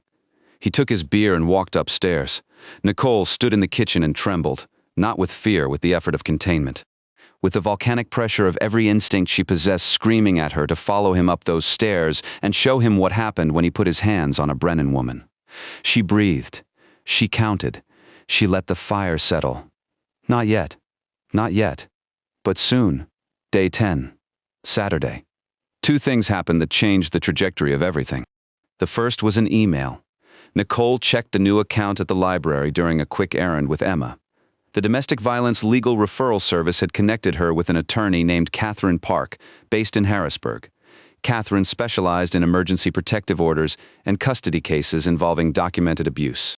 Her email was brief and professional. "I've reviewed the information you provided. This situation meets the threshold for an emergency petition. I can file within 48 hours of receiving a signed affidavit from the victim. Please have her contact me directly at the number below. Initial consultation is free. Do not delay." The second thing was Megan Forsyth. Nicole was unloading groceries from the car at 2:30 p.m. when an unfamiliar silver Audi pulled up to the curb in front of the house. A woman got out, late 20s, blonde, attractive in a polished, professional way. She was wearing a tailored coat and sunglasses despite the overcast sky, and she stood on the sidewalk staring at the house with an expression that Nicole recognized because she'd worn it herself once. The expression of someone whose entire understanding of reality had just been demolished. Megan Forsyth had gotten the email. And Megan Forsyth had come to see for herself. Nicole set down the grocery bags and watched the woman approach. She moved like someone walking toward the edge of a cliff, each step slower than the last, drawn forward by a compulsion to see the drop even though every rational part of her brain was screaming to turn back. "Can I help you?" Nicole asked, Lauren's voice soft, uncertain. Megan stopped at the end of the driveway. She took off her sunglasses. Her eyes were red. She'd been crying. "Possibly for a while? Are you Lauren?" she asked. Nicole felt the moment hinge. This woman could be an ally or a complication. Everything depended on how the next 60 seconds played out. "Yes," Nicole said. "Who are you?" Megan's composure cracked. Her chin trembled and she pressed her fingers to her mouth the way people do when they're trying to physically hold words inside because they know once the words come out, nothing will ever be the same. "I'm so sorry," Megan said. "I didn't know he told me he was divorced. He told me you were gone. He told me." She stopped, covered her eyes with her hand. "I'm seeing your husband? I've been seeing him for 4 months. I found out 2 days ago that everything he told me was a lie." Nicole let the silence stretch. She didn't react with shock or anger or tears, because in this moment she wasn't Nicole reacting. She was Lauren, and Lauren finding out about the affair needed to look real. She let her face go blank. Then she let it crumble. Just enough. Just the right amount of devastation from a woman who had been broken so many times that one more fracture barely registered as new. "Would you like to come inside?" Nicole said quietly. Megan came inside. They sat at the kitchen table, the same table where Nicole had been documenting Brandon's abuse for 10 days. Emma was in the living room watching a cartoon, headphones on, oblivious. Megan talked for 45 minutes. She told Nicole everything. The lies Brandon had constructed. The divorced single-father narrative. The carefully curated vulnerability he'd performed to earn her trust. The hotels, the dinners, the gifts, the $4,200 necklace he'd given her for her birthday last month, purchased with money that should have been feeding his family. She also told Nicole something new, something that realigned every piece of the puzzle. "He talked about money," Megan said, wiping her eyes with a tissue Nicole had handed her. "A lot. He said he was about to come into a large inheritance. He said he was expecting a significant insurance payout. He was vague about the details, but he talked about it like it was guaranteed, like it was already done. He said that by next spring he'd be able to leave Pennsylvania and start over somewhere warm. He wanted me to come with him." Nicole sat very still. Insurance payout. By next spring, already done. Brandon wasn't just researching how life insurance worked after a spouse's death. He was planning a future around the money he'd collect. He was promising that money to another woman. He was building a timeline. The clock wasn't just ticking, it was almost out of time, Megan, Nicole said carefully. "I need you to do something for me. I need you to write down everything he told you about the insurance money. Dates, exact words, anything you can remember. And I need your permission to share it with my attorney and with the police." Megan blinked. "The police?" Nicole made a decision. She leaned forward and pulled down the turtleneck she'd been wearing for 10 days. The bruises on her throat had faded to pale yellow, nearly invisible, but she showed Megan anyway. Then she pulled up the sleeve of her sweater and showed her the bruises on her forearm. the ones she'd acquired on day 7 when Brandon grabbed her arm in the hallway for walking too slowly when he was trying to get past. He's been doing this for years, Nicole said, and I think he's planning to do something worse. Megan stared at the bruises. Something happened in her face. Something hard and bright. She was not.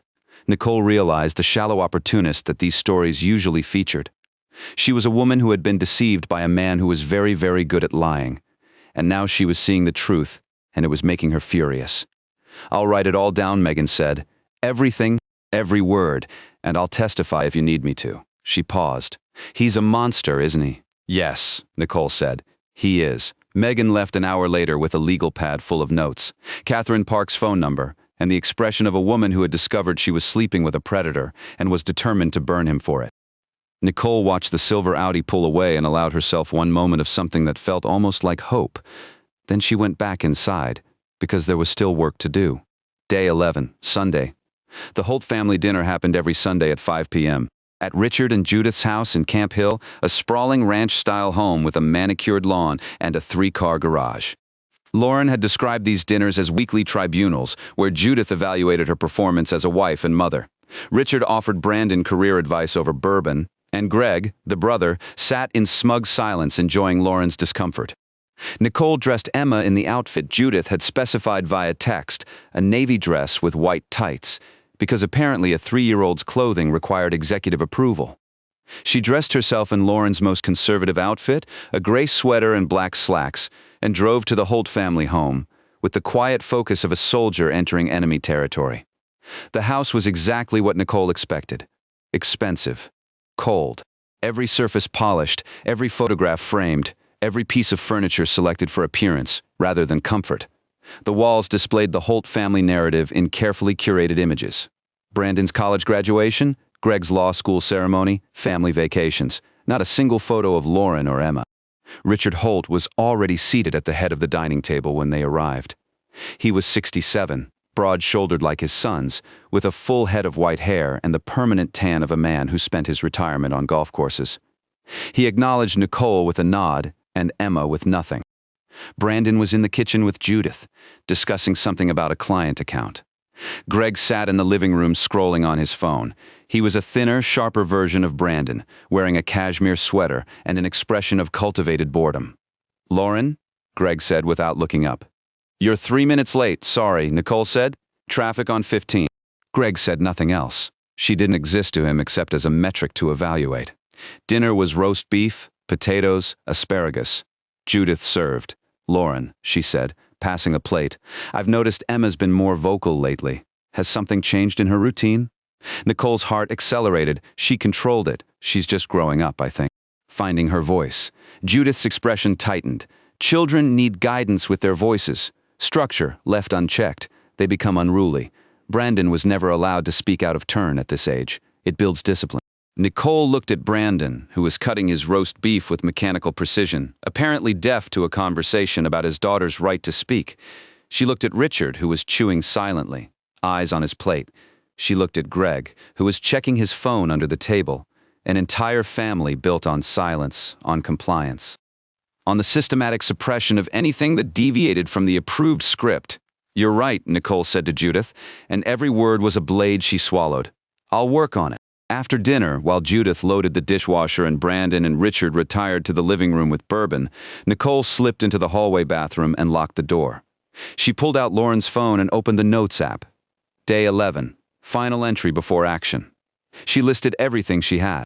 Photographs of bruises, multiple dates with timestamps, financial records showing hidden assets and financial abuse, life insurance policy, $750K on Lauren beneficiary Brandon, internet search history insurance payouts after spousal death, evidence of extramarital affair with Megan Forsyth.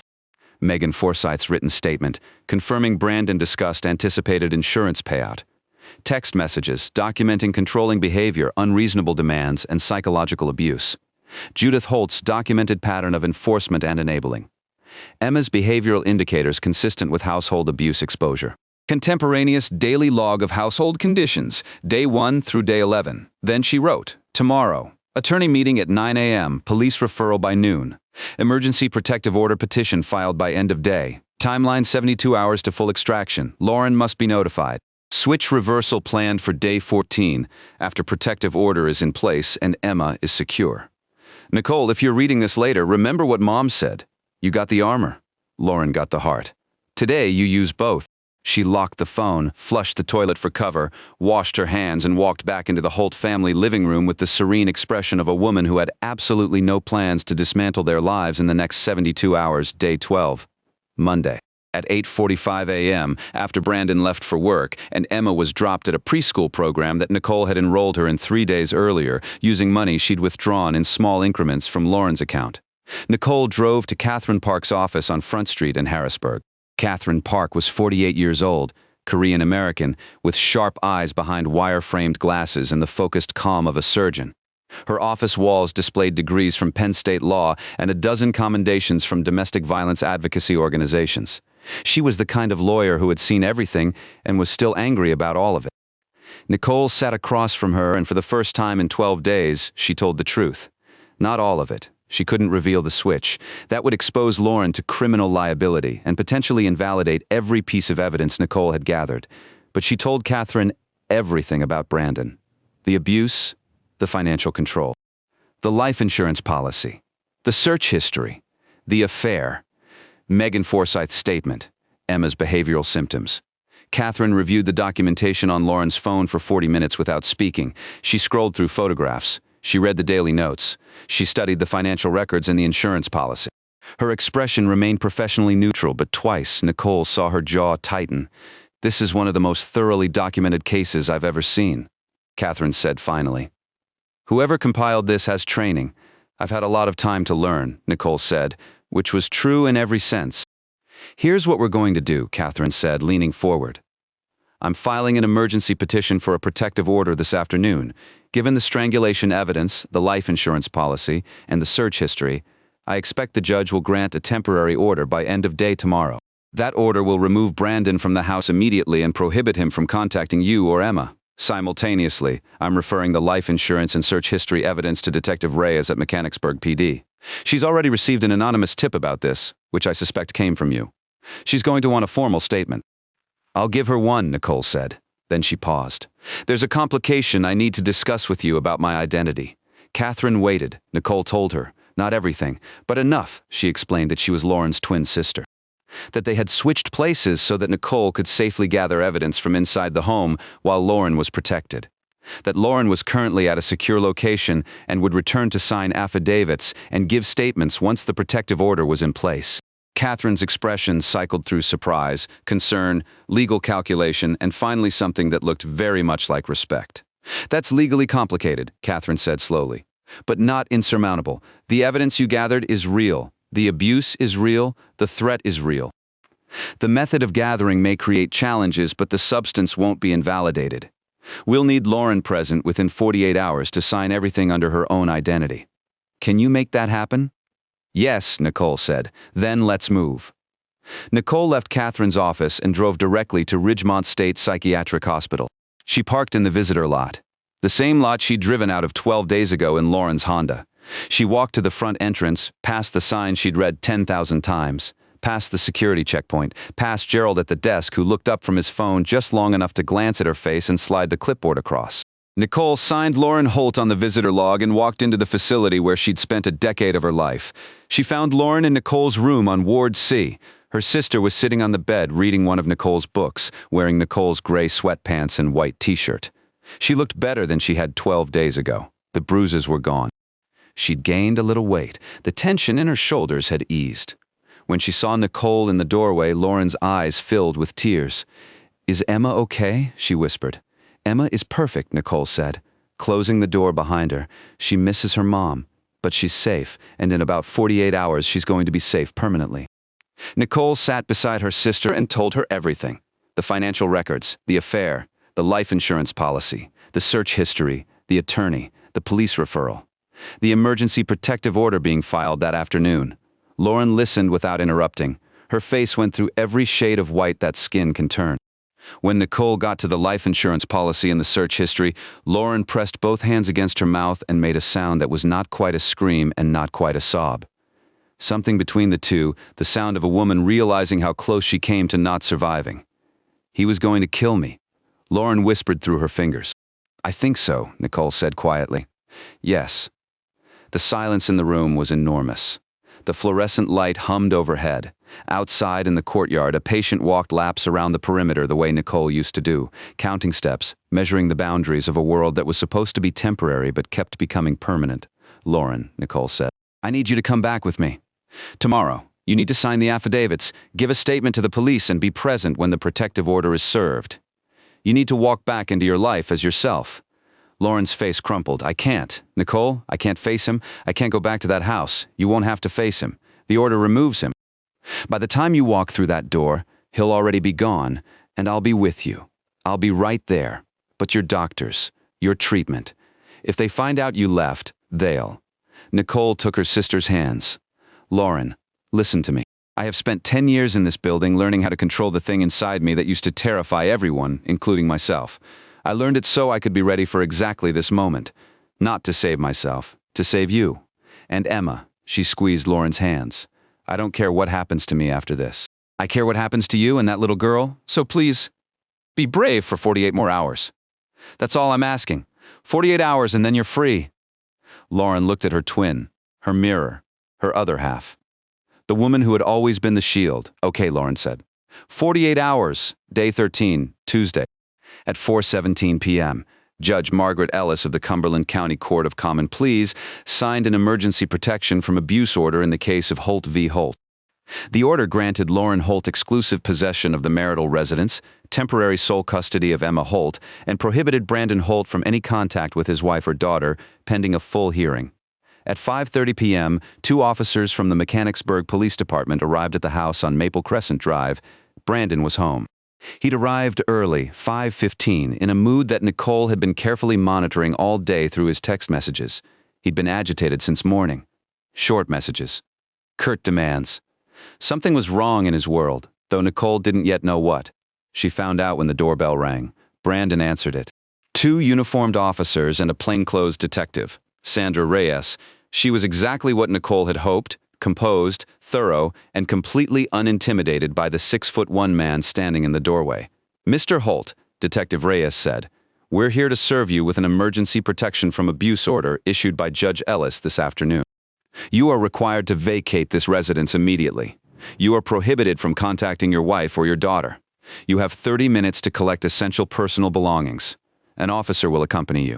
Brandon's face went through a transformation that Nicole watched from the kitchen doorway with the focused attention of a woman who had waited 12 days for this exact moment. Confusion, disbelief, the beginning of rage, quickly controlled because there were police officers on his doorstep, and Brandon Holt was nothing if not strategic about when he showed his true face. This is my house, Brandon said. His voice was tight, controlled, but the edges were fraying. I own this house.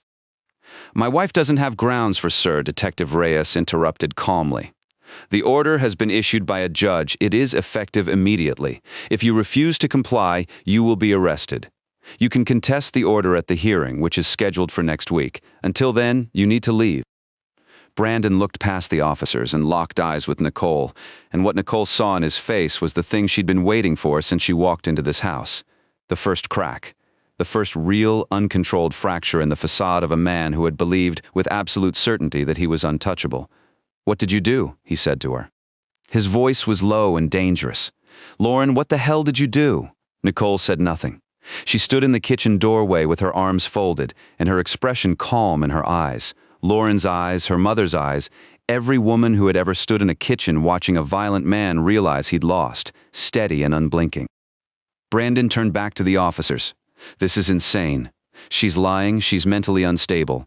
Her sister is in a psychiatric hospital. This whole family is. Mr. Holt, Detective Reyes said firmly, I need you to stop talking and start packing. You have 28 minutes. Brandon packed. An officer followed him through the house while he threw clothes into a bag and grabbed his laptop and his watch and his protein supplements. Nicole stood at the bottom of the stairs with Emma in her arms, the child's face buried against her neck, and watched him descend with a duffel bag slung over his shoulder and murder in his eyes. He stopped in front of her. The officer was 3 feet behind him. This isn't over, Brandon said. His voice was barely audible. I will destroy you for this. Nicole looked at him, and for the first time in 12 days, she let the mask slip. Just a fraction, just enough. She smiled. Not Lauren's smile. Not the soft, appeasing please don't hurt me smile of a woman who'd been trained to make herself small. Nicole's smile. The smile of a woman who'd spent 10 years turning fire into steel. Brandon blinked.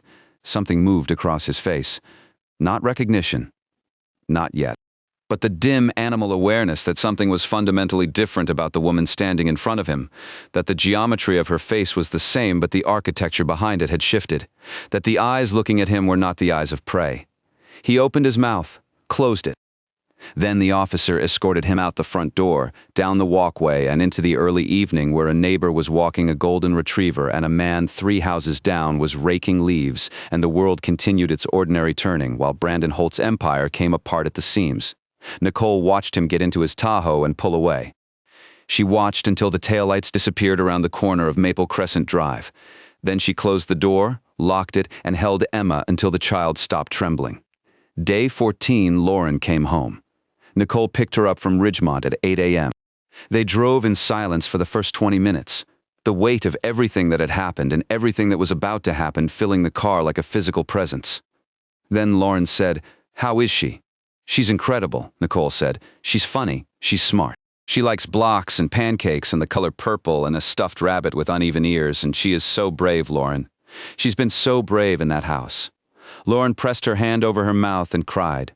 When they pulled into the driveway on Maple Crescent Drive, Lauren sat in the passenger seat staring at the house.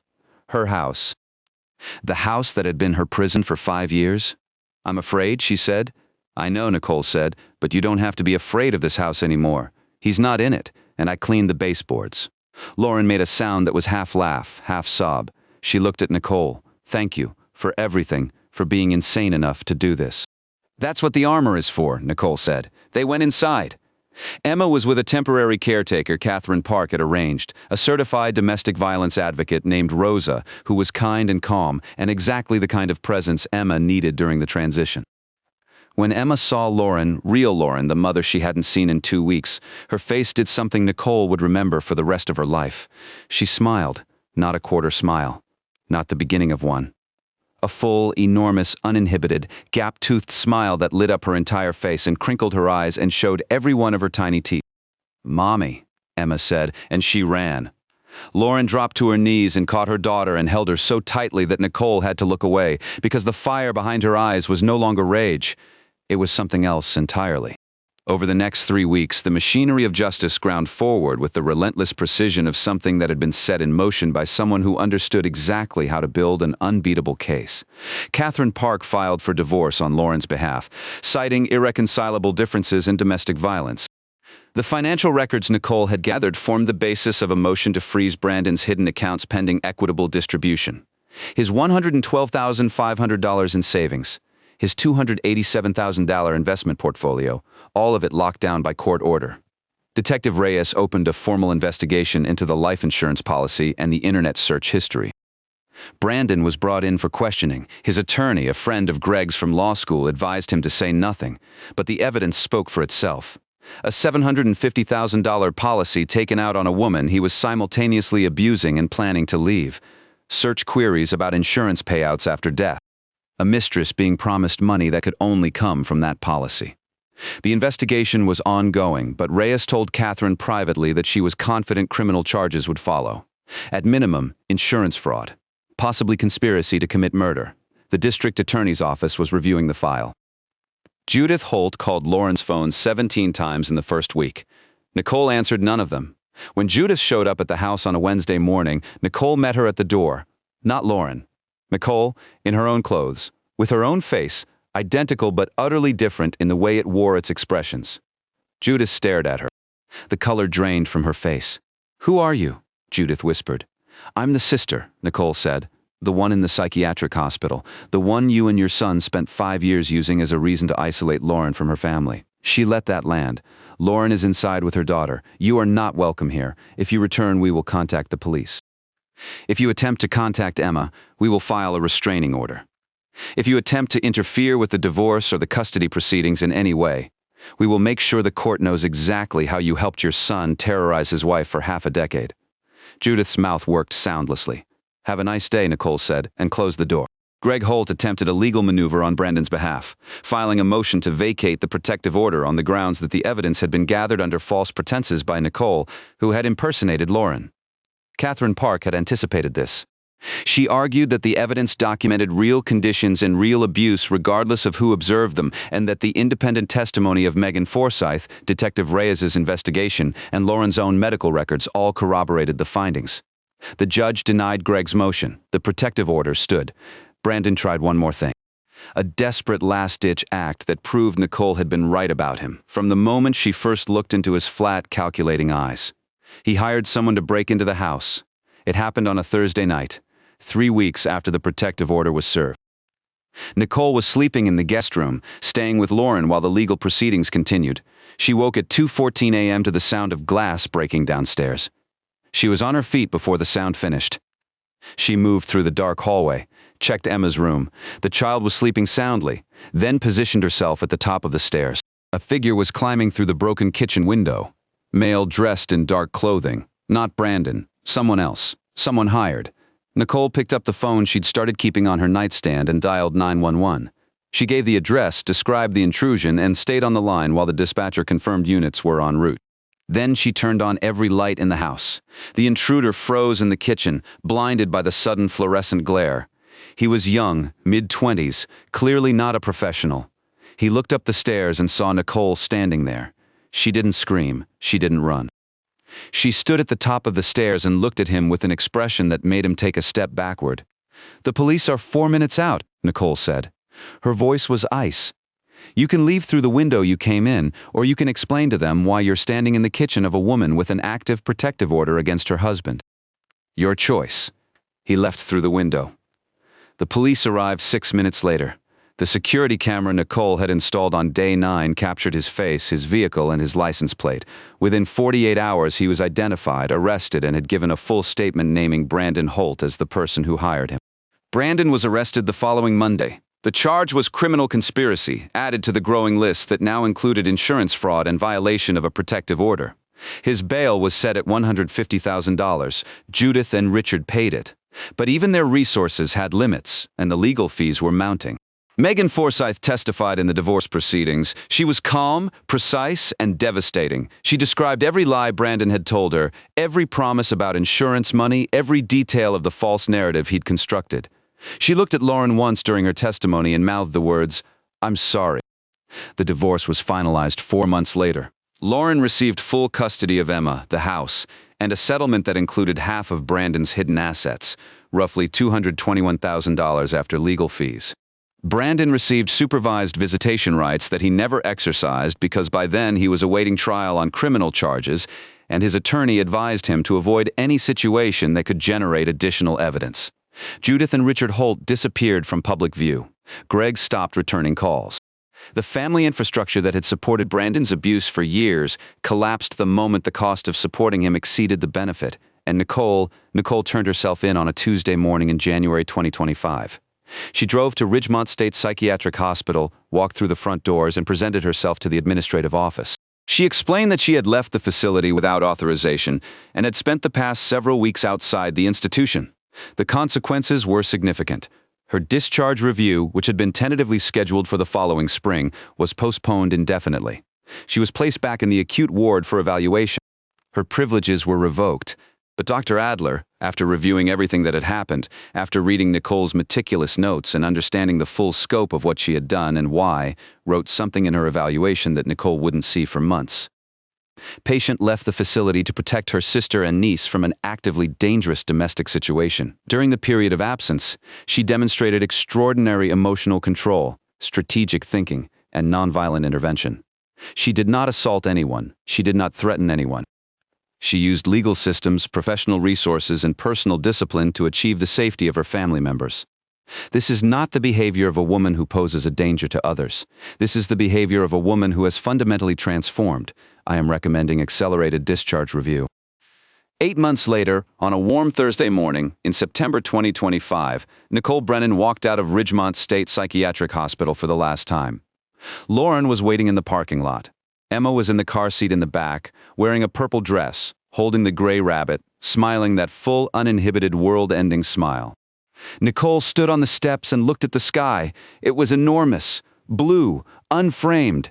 She walked across the parking lot. The asphalt was warm under her shoes, and then she stepped onto the grass. She stood there for a long moment, feeling it, the cool blades between her toes where she'd slipped off her shoes without thinking, the dampness of the earth underneath. The simple, staggering miracle of standing on grass as a free woman in an open world where no one was watching from a window and no fence marked the boundary of her existence. Lauren got out of the car. She was crying. She was always crying these days, but it was a different kind of crying now. The kind that comes from relief so profound it feels like pain. She walked to Nicole and stood beside her on the grass. They didn't speak. They didn't need to. They were twins. They were mirrors. They were armor and heart, standing side by side on a Thursday morning in September, and behind them was a decade of locked doors and broken bones and silence, and ahead of them was everything else. Emma's voice floated from the car, high and clear and completely unafraid. "Mommy? Auntie? Can we get pancakes?" Nicole laughed, a real laugh, full and loud and utterly uncontained. "Yeah, baby," she called back. "We can get pancakes." They got in the car, Lauren drove, Nicole sat in the passenger seat with the window down, letting the air hit her face. Emma chattered in the back seat about rabbits and purple things, and a boy at her new preschool who ate crayons, and her voice filled the car like music, like proof, like the sound of a child who had finally completely, irreversibly learned that it was safe to be loud. They drove toward breakfast, toward morning, toward the rest of their lives. And behind them, getting smaller in the rearview mirror with every mile, was a house on Maple Crescent Drive where a man had once believed he owned the women inside it. If this story moved you, hit that like button and leave a comment telling me what you felt. Tell me which moment hit you the hardest. Tell me which sister you related to. And if you know a woman who needs to hear that survival is possible, that help exists, and that the silence doesn't have to last forever, share this story with her.